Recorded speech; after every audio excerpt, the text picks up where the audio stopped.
जी बाबा ॻाल्हाए। मूंसां वॾेरनि ज़ुल्म कयो आहे, आरज़ी तौर रस्तो वाटर वरितऊं। हाणे आरज़ी तौर खां पोइ वॾेरनि मूंसां ज़ुल्म कयो आहे। हाणे हुनखे चवनि, मूंखे चवंदा लोड़ो पट असांखे वाटर। वॾेरनि जा नाला ॿुधाए। मास्टर सफ़र आहे, मीर हसन आहे, अली हसन आहे ऐं वकील साहिबु। इहे चवंदा हाणे असां मूंखे लोड़ो पटे क्लियर करे ॾिए त असां पाणी मीर साहिब खे ॾियूं। मां चयोमानि बाबा तव्हां पहिरें ॾींहुं आरज़ी तौर वरितव त इहो हाली मीर खे ॾियूं, पोइ असां पंहिंजो नवे किले कानून वारो अॾु मीर खे ॾींदासीं। हीअ हाली आरज़ी तौरु आहे। हाणे आरज़ी तौर वारो अॾु हाणे मुंहिंजे पोयों ॿारे ॾिनो, मूंखे लोड़ो था पटराइनि, मूंखे गारियूं गंद बि ॾियनि था, रस्ता बि मुंहिंजा बंदि कयूं, मुंहिंजनि बचड़नि ॿाहूं ॿधनि।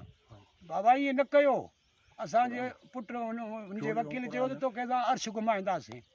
बचड़नि नियाणियुनि चयो त अर्श छो थो बाबा खे घुमाए, असांजो बाबा ग़रीब आहे, तव्हां वॾेरा आहियो। बाबा हुननि ज़ुल्म करे छॾियो आहे, बचड़ा बि मुंहिंजा परेशान आहिनि। मां मिसकिन आहे, भठनि ते रोज़ी करे कमाए बचा मुंहिंजा खाइनि। हाणे वधीक गवर्नमेंट खे तव्हां वॾनि चङनि खे अपील थो कयां, मुंहिंजी ग़रीब जी अची मदद कनि। मूं में कसूर हुजे मूंखे चवनि, वॾेरनि खे हुजे त वॾेरनि खे चवनि कुझु रहम कयो, ग़रीब खे कुझु हा सोड़ न कयो, गारियूं गंद न ॾियो। जी बाबा हुकुम आहे वॾेरनि खे त खैस कयो अथनि ग़रीब सां। जी ग़रीब खे रस्तो ॾियनि, अॾु ॾियनि, असांजी इहा अपील आहे हिननि खे। जी बाबा। सफ़र ॾाढनि जो वॾेरो बि आहे, जी हुनजा लोड़ा थो बि पटराए या नाजाइज़ या हुनखे गिली ते अची रोज़ बचनि खे गारियूं ॾेई थो वञे। जी पाड़े जो चङो मुड़ुसु आहे, इहो कमु न करे, भली ॻाल्हि आहे, ॾाढो मुड़ुसु न करे, ग़रीब खे अॾु ॾिए सरकारी पीच सां जीअं अथसि हूअं ई अॾु ॾिए हुनखे। जी असांजो ॿियो को ज़ोर ज़बरदस्ती कोन्हे, न को ॾाढ अथसि। सही हाणे भरूं धमकियूं थो ॾिए त मां वॾेरो आहियां तव्हांखे अर्श घुमाईंदुमि, इहे धमकियूं सुठियूं न जहिड़ो आहे न जंग आहे, न जहिड़ो कुझु बि न आहे। असांखे जहिड़े करण जी का ताक़त कान्हे, ग़रीब आहियूं। ग़रीबनि जी मदद कर।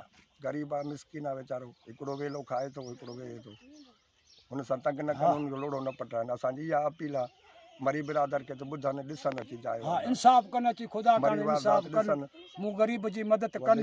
हा असां सां टेक कराइनि, जेको बि मदद थिए। वॾेरा अचनि था, गारियूं गंद बचड़नि खे घटि वधि ॻाल्हाए था वञनि, धमकियूं ॾेई था वञनि। मां मिसकिन आहियां, डिॼां बि थो, लारायां बि थो, कंहिंखे दान ॾियां। मां मजबूर थी हिन कम ते मां आयो आहियां। हाणे ख़ुदि अलाह करे कंहिं चङे खे ख़ुदा तौफ़ीक़ ॾिए, मूं ग़रीब जी को अची मदद करे। रस्ता बंदि आहिनि, ढोर ढगा, मूं ग़रीब जा ॿ ॿकरियूं 4 ॿकरियूं इहे काॾे छोड़ियां, कीअं गाह ते पठे ते बचड़ा कीअं निकिरनि। मां इन जे करे अपील थो कयां त वॾेरनि खे बि चङनि खे बि त ख़ुदा करणु, मूं ग़रीब जी मदद करणु।